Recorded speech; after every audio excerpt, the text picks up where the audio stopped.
Hello ഗ്രമീസ്. അങ്ങനെ India England T20 പോരാട്ടം കാണായിരുന്നു. Cricket പ്രേമികൾക്ക് നിരാശ സമ്മാനിച്ച ദിവസമായിരുന്നു ഇന്നലെ ഇന്ത്യ ഇംഗ്ലണ്ട് T20 പരമ്പരയിലെ ആദ്യ മത്സരം ചെസ്റ്ററിലെ സ്ട്രീറ്റിൽ വെച്ച് നടന്ന മത്സരം മഴ മൂലം ഉപേക്ഷിക്കുകയായിരുന്നു. ഇന്ത്യൻ ആരാധകരെ സംബന്ധിച്ചുള്ള ആശ്വാസം എന്തെന്ന് വെച്ചാൽ ഇന്ത്യയുടെ ബാറ്റിംഗ് കാണാൻ സാധിച്ചു എന്നുള്ളതാണ്. കാരണം ടോസ് നേടിയ ഇന്ത്യ ആദ്യം ബാറ്റിംഗ് ചെയ്യുകയായിരുന്നു.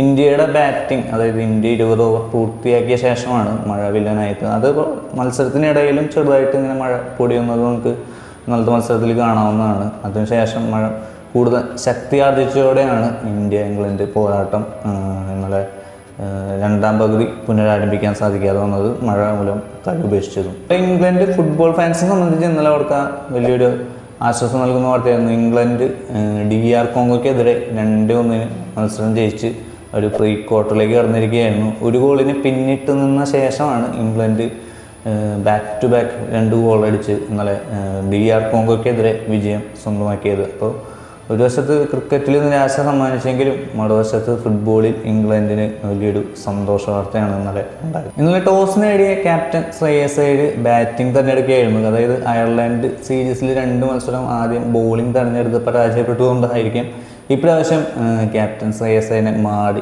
ചിന്തിപ്പിക്കാൻ പ്രേരിപ്പിച്ചത്. ആദ്യം ബാറ്റിംഗ് തിരഞ്ഞെടുക്കുകയായിരുന്നു. കഴിഞ്ഞ അയർലൻഡ് സീരീസിൽ ഇറക്കിയ ടീമിൽ നിന്ന് 1-2 മാറ്റങ്ങളുണ്ടായിരുന്നു. അക്സർ പട്ടേലും വരുൺ ചക്രവർത്തിയും ഇന്ത്യൻ ടീമിലേക്ക് തിരിച്ചു വന്നു. അങ്ങനെ ഇന്ത്യ ബാറ്റിങ്ങിന് ഇറങ്ങി. പക്ഷേ ഓപ്പണിങ്ങിൽ വീണ്ടും പരാജയമായി നമ്മുടെ സഞ്ജു സാംസൺ. പവർ പ്ലേയിലെ 2ാം ഓവറിൽ സാക്കി മുഹമ്മദിൻ്റെ ബോളിൽ ടോം ബാൻഡന് ക്യാച്ച് നൽകി സഞ്ജു സാംസൺ ഇന്നലെ മടങ്ങുകയായിരുന്നു. വെറും 1 റൺസ് മാത്രം ഇന്നലെ സഞ്ജുവിന് നേടാൻ സാധിച്ചുള്ളൂ. അങ്ങനെ 3 മത്സരങ്ങൾ അടുപ്പിച്ച് 2 അക്കം കാണാൻ സാധിക്കാതെ മടങ്ങുകയാണ് നമ്മുടെ മലയാളിയുടെ സഞ്ജു സാംസൺ. പിന്നാലെ വന്ന ഇഷാൻ കിഷനും അക്കൗണ്ടൊന്നും നടക്കാതെ റണ്ണൗട്ടായി പോകാനായിരുന്നു വിധി.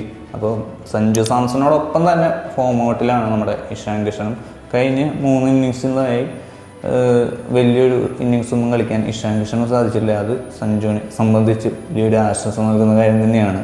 ഒപ്പത്തിന് ഒരാളുണ്ടല്ലോ എന്നൊരു ആശ്വാസം. അങ്ങനെ ഇവിടെ 6 റൺസിന് 2 എന്ന നിലയിൽ തകർന്ന ഇന്ത്യയെ 3ാം വിക്കറ്റിൽ ഒത്തുചേർന്ന ക്യാപ്റ്റൻ ശ്രേയസ് അയ്യരും അഭിഷേകും ചേർന്ന് കൈപിടിച്ചുയർത്തുകയായിരുന്നു. കിടിലൻ ഇന്നിങ്സാണ് അഭിഷേക് ശർമ്മയുടെ ഭാഗത്തുനിന്ന് കണ്ടത്. 6-ന് 2 എന്ന നിലയിൽ വെറും 2 ഓവറിൽ നിന്ന് ഇന്ത്യയെ പവർ പ്ലേയിലെ 6 ഓവറിൽ 61-ന് 2 എന്ന നിലയിലേക്ക് എത്തിച്ചത് അഭിഷേകിൻ്റെ കിഡിലോസ്കി ബാറ്റിംഗ് തന്നെയായിരുന്നു. സാക്കിബ് മുഹമ്മദ് എറിഞ്ഞ 4ാം ഓവർ കളിയുടെ ഗതി തന്നെ മാറ്റിയെന്ന് വേണമെങ്കിൽ പറയാം. 21 റൺസാണ് ആ ഓവറിൽ അഭിഷേക് ശർമ്മ അടിച്ചു കൂട്ടിയത്. 2 4ഉം 2 6ഉം ഉൾപ്പെടെ 21 റൺസാണ് അഭിഷേകും ശ്രേയസും കൂടി ആ ഓവറിൽ നേടിയത്. അങ്ങനെ ഒരു ടേണിംഗ് പോയിന്റ് എന്ന് വേണമെങ്കിൽ നമുക്ക് ആ ഒരു ഓവറിനെ വിശേഷിപ്പിക്കാം. പവർ പ്ലേയിൽ തന്നെ മികച്ചൊരു സ്കോർ നേടാൻ ഇന്ത്യക്ക് അതുകൊണ്ട് സാധിച്ചു. എന്നാൽ 9ാം ഓവറിൽ സാം കറൻ അഭിഷേക് ശർമ്മയെ വിക്കറ്റ് മുന്നിൽ കുടുക്കി ആ ഒരു പാർട്ട്ണർഷിപ്പ് അവിടെ ബ്രേക്ക് ചെയ്യായിരുന്നു.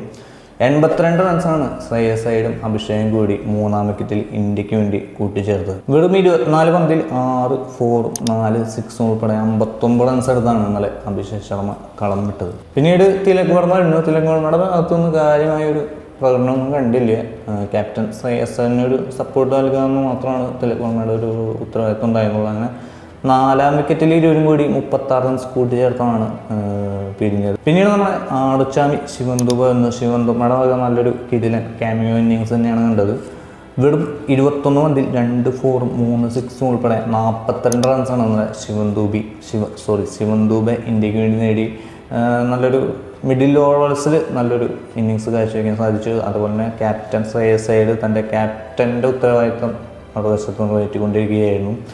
ശ്രേയസ് അയ്യർ നല്ല 47 പന്തിൽ 6 4ഉം 1 6ഉം ഉൾപ്പെടെ 68 റൺസ് എടുത്താണ് പുറത്തായത്. അങ്ങനെ ഇന്ത്യയെ 189 എന്നൊരു സാമാന്യം അത്യാവശ്യം നല്ലൊരു സ്കോറിലെത്തിക്കാൻ ഈ ശ്രേയസ് അയ്യർക്കും ശിവന്തുബയ്ക്കും ഒക്കെ സാധിച്ചു. അങ്ങനെ ഇംഗ്ലണ്ടിന് മുമ്പിൽ 190 എന്നൊരു വിജയലക്ഷ്യമാണ് ഇന്ത്യ വെച്ചത്.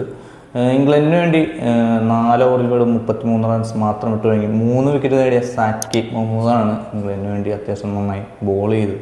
അങ്ങനെ ഇംഗ്ലണ്ടിനെ ബാറ്റ് ചെയ്യാൻ അനുവദിക്കാത്ത വിധം മഴ വില്ലനായി വരികയായിരുന്നു. ഒരു പക്ഷേ ഇന്ത്യക്ക് മേൽക്കൈ ഉണ്ടായേനെ. കാരണം 189 എന്നൊരു സ്കോർ അത്യാവശ്യം നല്ലൊരു സ്കോറാണ്. ബോളിങ്ങിൽ നല്ലൊരു പ്രകടനം കാഴ്ചവെക്കാൻ ഒരു പക്ഷേ ഡിഫെൻഡ് ചെയ്യാവുന്ന ഒരു സ്കോർ തന്നെയായിരുന്നു ഇന്ത്യ ഇംഗ്ലണ്ടിന് മുന്നിൽ നിന്ന് വെച്ചത്. ബട്ട് അൺഫോർച്യുനേറ്റ്ലി മഴയുടെ രൂപത്തിൽ ഇന്ത്യക്ക് വീണ്ടും പണിയായിരുന്നു. ശ്രേയസ് അയ്യറിനൊരു മോശം ക്യാപ്റ്റൻസി തുടക്കം തന്നെയാണെങ്കിൽ പറയാം. ദൗർഭാഗ്യം കൂടുതലുള്ള ഒരു ക്യാപ്റ്റൻ കൂടിയാണ് ശ്രേയസ് അയ്യർ. അപ്പോൾ ഇംഗ്ലണ്ട് ഇന്ത്യ T20 സീരീസിലെ അടുത്ത മത്സരം വരുന്നത് ജൂലൈ 4 ശനിയാഴ്ച മാഞ്ചസ്റ്ററിലെ ഓൾഡ് ട്രാഫോർഡിലാണ്.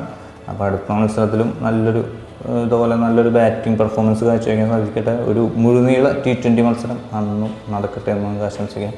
അപ്പോൾ അടുത്തൊരു മാച്ചിൻ്റെ വിശേഷങ്ങളുമായി വീണ്ടും കാണാം. നമ്മൾ കൂടുതൽ ക്രിക്കറ്റ് വിശേഷങ്ങളൊക്കെ ആയിട്ട് ചാനലൊന്ന് സബ്സ്ക്രൈബ് ചെയ്യുക.